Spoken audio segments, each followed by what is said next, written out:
Greetings to you and welcome to this week's Al-Ghaf Dynamics HealthConnect Middle East podcast episode. Today, we will be discussing key events these past 7 days in the Middle East region across healthcare, life sciences, and wellness.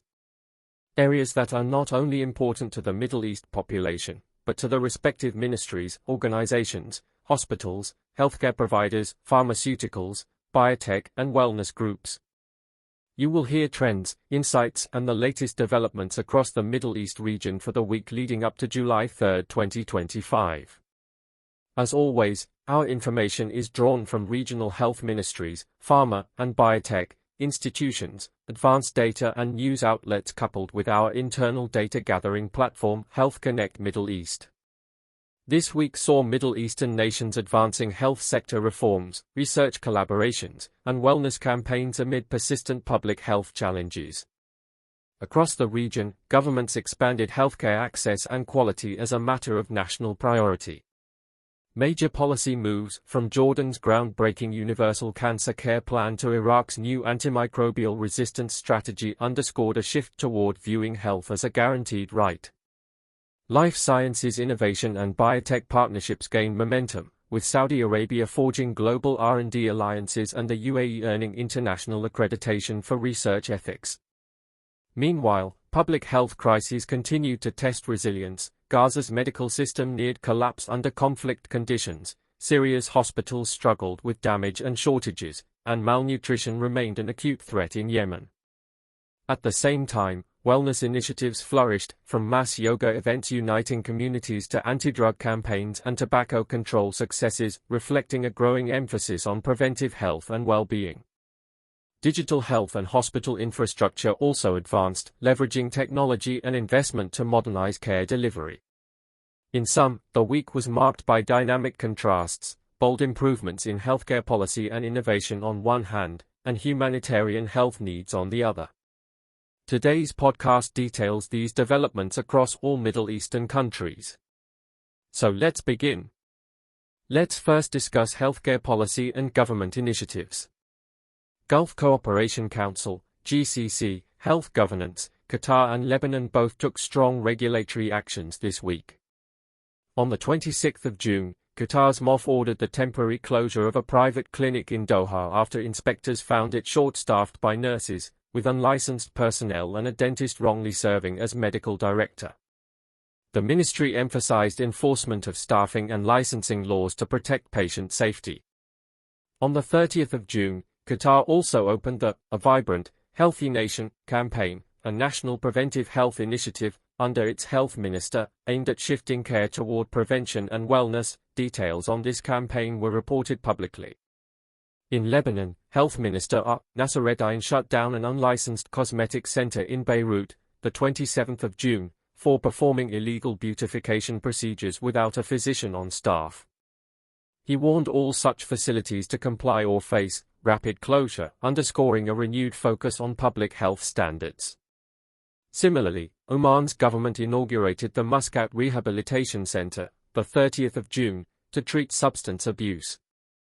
The center, opened by the Sultanate's health minister and Muscat governor, provides a comprehensive addiction treatment program, medical detox, short-term therapy, long-term rehab, and reflects Oman's strategy to bolster mental and social health infrastructure. Health strategy and oversight. At multilateral events, countries showcase national plans.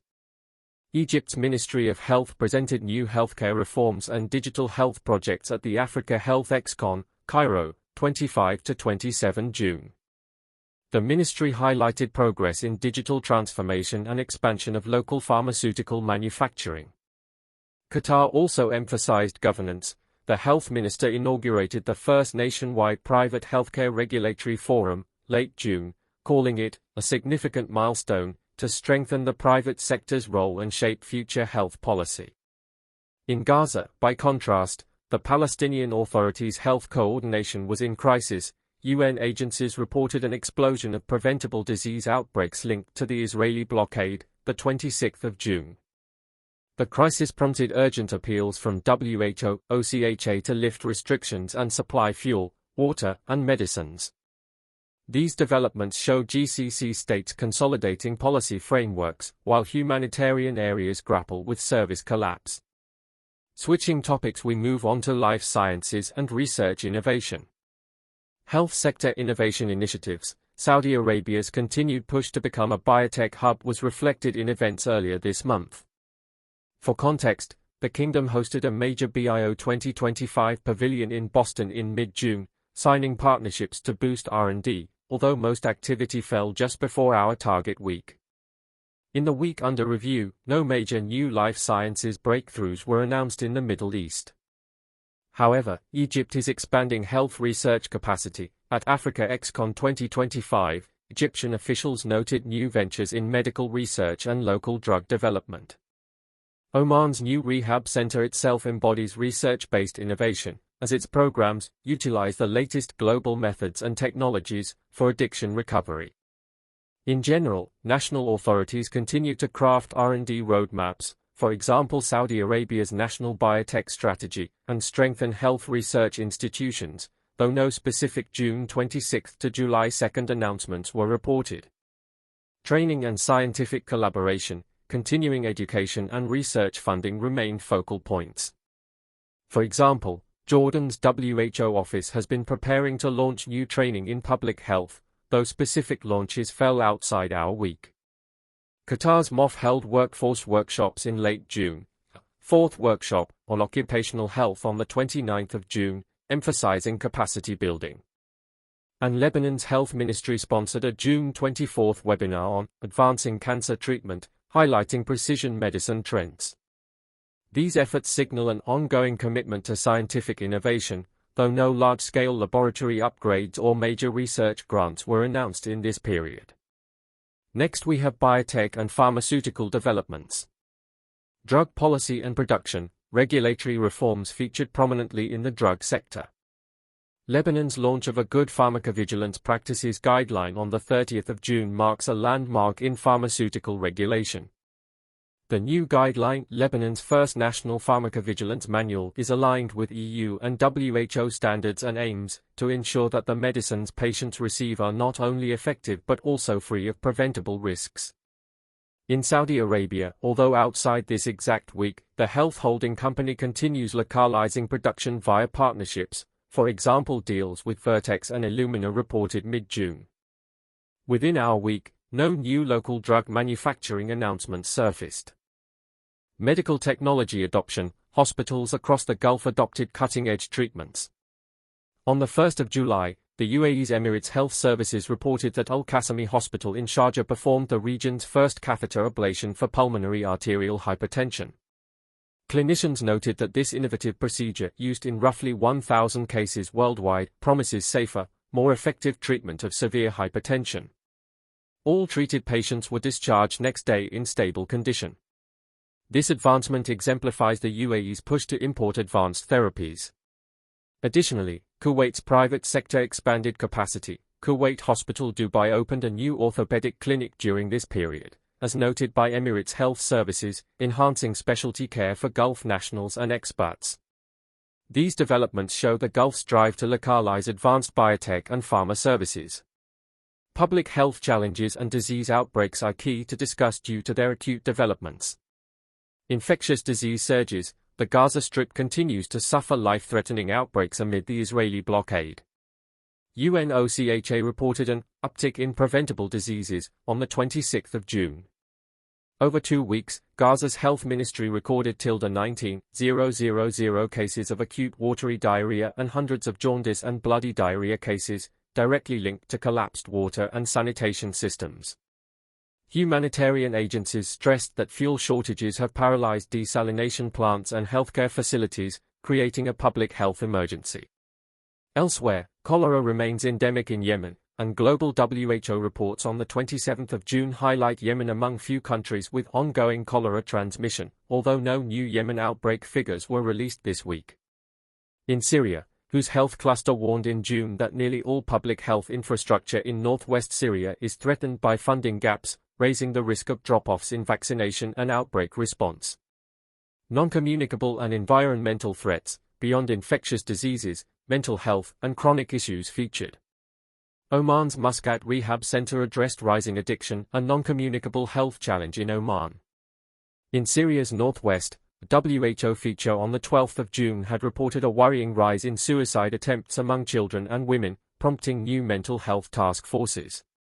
Severe malnutrition also persists in conflict zones. For example, Socotra, Yemen, faces critical malnutrition rates among children and pregnant women, as noted by a WHO UAE program launched on the 1st of June to mitigate malnutrition on the island. These signals underline that many Middle Eastern countries are battling both communicable disease crises and the growing burden of chronic, preventable conditions. Wellness and health promotion is next to speak about.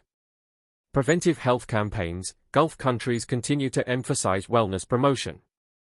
For instance, in the UAE and Kuwait there have been ongoing national campaigns, like Dubai's A Vibrant, Healthy Nation initiative launched by the Health Ministry, to encourage preventive care and healthy lifestyles, for example nutrition and exercise.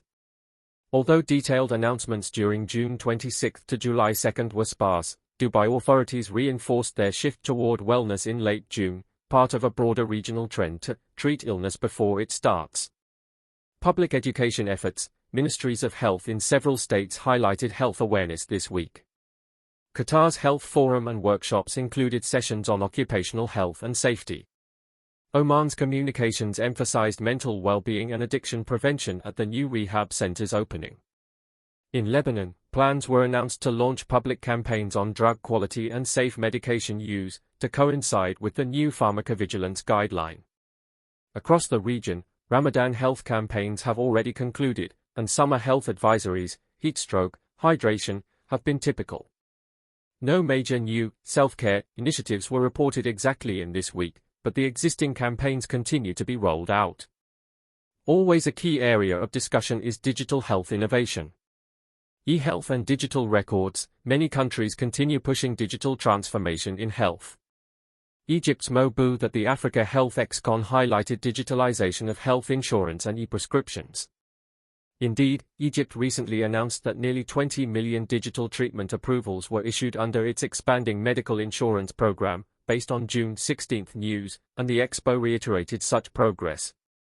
In Saudi Arabia, leaders have emphasized large-scale digital platforms, like the Saudi Health National Observatory and virtual hospitals. No specific June news, but the momentum continues. Telemedicine and AI. While no major new in-health announcements were made this week, development is ongoing. The UAE, Dubai, has launched pilot AI triage tools and expanded telemedicine access during the pandemic. These systems remain in refinement. Kuwait and Qatar have also been rolling out unified digital health records, e.g. Bahrain's Isahar Health Information Exchange exemplifies the regional trend, though Bahrain's official portal update on the 30th of June simply confirms digital initiatives. The emphasis across the Gulf is on linking data and enabling telehealth. Any progress this week was incremental. Hospitals are going to be our next topic. Facility expansions and upgrades. Advanced care facilities are coming online. In the UAE, 1 week after performing a pioneering pulmonary hypertension procedure, Sharjah's Al-Qasimi Hospital announced a new robotic spine surgery unit, reportedly opening in late June, part of Emirates Health Services' plan to expand specialized surgical services across its network. Nearby, Kuwait Hospital Dubai opened a new orthopedic wing, early July, reflecting Gulf investment in cutting-edge hospital infrastructure.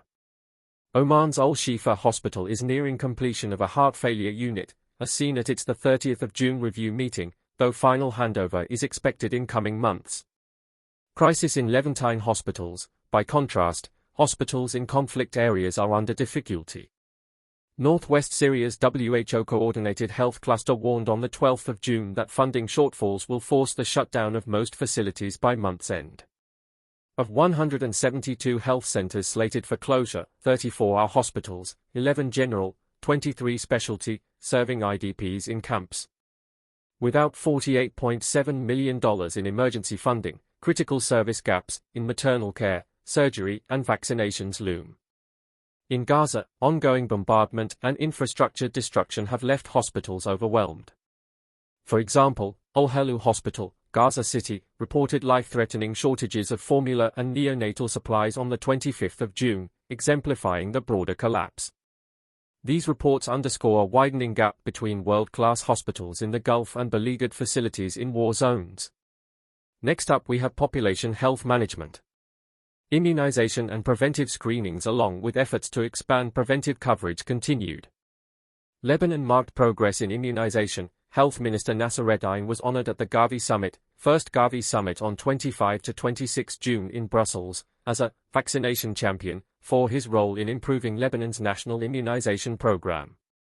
This recognition reflects Lebanon's efforts during 2021 to 2025 to catch up on routine vaccinations despite crises. In Oman, officials discussed integration of preventive services at a June board meeting of the National Health Endowment, Qatar Foundation, including support for NCD screening, details pending official release.